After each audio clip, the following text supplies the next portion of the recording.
रोज सुबह एक खुशी मिल जाए तो मौज आ जाती है। फर्ज करिए एक की जगह दो खुशियां एक ही दिन में मिलें तो खुशियां भी ऐसी जो बहुत बड़ी टेंशन दूर कर दें। चलिए सस्पेंस का पर्दा उठाते हैं और बताते हैं हुआ क्या है। फोन चोरी होने पर सरकार ने उसको ट्रैक करने, ब्लॉक करने का बढ़िया जुगाड़ दे दिया है। ये तो हुई एक खुशी, इसका पूरा डिटेल और दूसरी खुशी आपको पता चलेगी आज के टेकमार खा में। जुगाड़ पर चर्चा में बात आईफोन, व्हाट्सएप स्टोरेज और स्मार्टफोन के फैक्ट्री रीसेट की, लेकिन पहले टेक जगत की कुछ खबरों से रूबरू होते हैं। पहली खबर है रिलायंस की तरफ से। रिलायंस इंडस्ट्रीज लिमिटेड ने अपनी एनुअल जनरल मीटिंग एजीएम में 5G सर्विसेज की लॉन्च की डेट का खुलासा कर दिया है।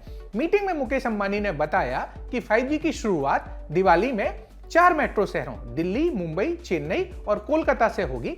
कंपनी के मुताबिक 2023 के अंत तक पूरे भारत में 5G सर्विसेज मिलना चालू हो जाएंगी। जियो ने अपने 5G नेटवर्क पर 1 Gbps तक की स्पीड मिलने की बात कही है। कंपनी ने यह भी बताया कि गूगल के साथ साझेदारी में जल्द ही अफोर्डेबल 5G स्मार्टफोन भी लॉन्च किए जाएंगे। बताते चलें कि जियो के पास तकरीबन सभी किस्म की फ्रीक्वेंसी बैंड में अपनी 5G नेटवर्क सेवाएं शुरू करने के लिए स्पेक्ट्रम उपलब्ध है। कंपनी ने दूरसंचार विभाग की ओर से आयोजित नीलामी में कई सारे बैंड का स्पेक्ट्रम हासिल किया है, जिसमें जो डीप इंडोर कवरेज है उसके लिए भी बेहतर नेटवर्क मिलने की बात बताई गई है। 5G सर्विस के वास्तविक अनुभव के लिए जल्द ही मुंबई में जियो के एक्सपीरियंस सेंटर भी खोले जाएंगे। कंपनी ने टेक जगत की दिग्गज कंपनियों माइक्रोसॉफ्ट, मेटा, इंटेल और क्वालकॉम के साथ में भी साझेदारी का ऐलान किया है। आपको बताते चलें कि 5G के जो रेडियो सिग्नल्स हैं वो वर्तमान के 4G नेटवर्क से ही डिलीवर होंगे। अब खबर वोडाफोन आइडिया की तरफ से। वोडाफोन आइडिया के यूजर्स के पर्सनल डेटा में सेंध लगने की खबर आ रही है। साइबर सिक्योरिटी कंपनी CyberX9 ने यह दावा किया है कि वोडाफोन आइडिया ने अपने 20 मिलियन से ज्यादा पोस्टपेड कस्टमर और कुल मिलाकर 301 मिलियन यूजर्स का पर्सनल डेटा कथित रूप से लीक किया है। यूजर्स के कॉल रिकॉर्ड्स, पर्सनल डेटा से लेकर बहुत सारी जानकारी लीक होने की बात बताई गई है। हालांकि कंपनी ने ऐसा कुछ भी होने से इनकार किया है। कंपनी का कहना है कि बिलिंग कम्युनिकेशन में गड़बड़ी मिली थी, जिसको तुरंत ही ठीक कर लिया गया था। अब चलते हैं हमारे दूसरे सेगमेंट टेकमार खां की तरफ। स्मार्टफोन चोरी हो जाना, गुम हो जाना बहुत कड़वी सच्चाई है जिसको नकार नहीं सकते हैं। तमाम तरीके हैं इसको ट्रैक करने के, लेकिन हाथ में कुछ आता नहीं है। फोन तो चला ही जाता है, साथ में डेटा भी। अब मान लिया कि आपने बैकअप लिया हुआ था तो डेटा तो रीस्टोर हो जाएगा, फिर भी एक चिंता लगी रहती है। चिंता ये कि फोन से किसी ने कुछ गलत काम किया तो लीगल पचड़े में आप पड़ेंगे। इन सारी दिक्कतों का कारगर इलाज निकाला है सरकार ने। दरअसल सरकार का एक पोर्टल है CEIR, बोले तो सेंट्रल इक्विपमेंट आइडेंटिटी रजिस्टर।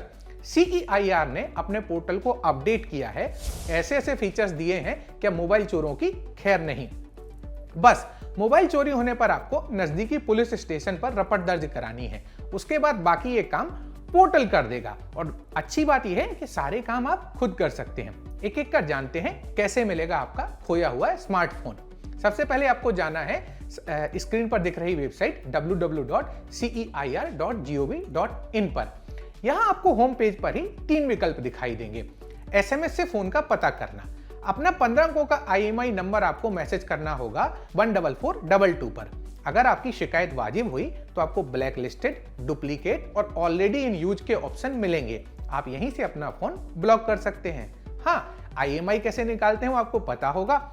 नहीं पता है तो डायल पैड पे जाकर के *#06# को प्रेस कर दीजिए। IMEI नंबर स्क्रीन पर फ्लैश हो जाएगा। SMS के साथ आपको वेबसाइट पर भी शिकायत करने का ऑप्शन मिल जाएगा। अब जमाना है ऐप का, इसलिए KYM मतलब नो योर मोबाइल ऐप भी आईफोन और एंड्रॉइड के लिए उपलब्ध है। अभी तक आपको सब ना बोरिंग लग रहा होगा, यार इसमें क्या ही नई बात है। तो बात यह है जनाब कि ये पोर्टल टोटली IMEI बेस्ड है, तो मतलब सिम बदले जाने पर भी फोन को ट्रैक किया जा सकता है।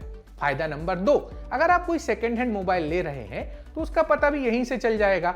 अब आपके मन में सवाल आएगा, अगर मोबाइल मिल गया तो क्या वो ब्लॉक ही रहेगा? नहीं, जैसे ब्लॉक करने का ऑप्शन है वैसे ही अनब्लॉक करने की प्रोसेस भी है। जैसे हमने बताया, किसी भी प्रोसेस के लिए कहीं भी जाने की जरूरत नहीं है। ऐप पर या वेबसाइट पर आपको पूरे अपडेट मिलते रहेंगे। ये तो हो गई पहली खुशी। अब बात करते हैं दूसरी खुशी की।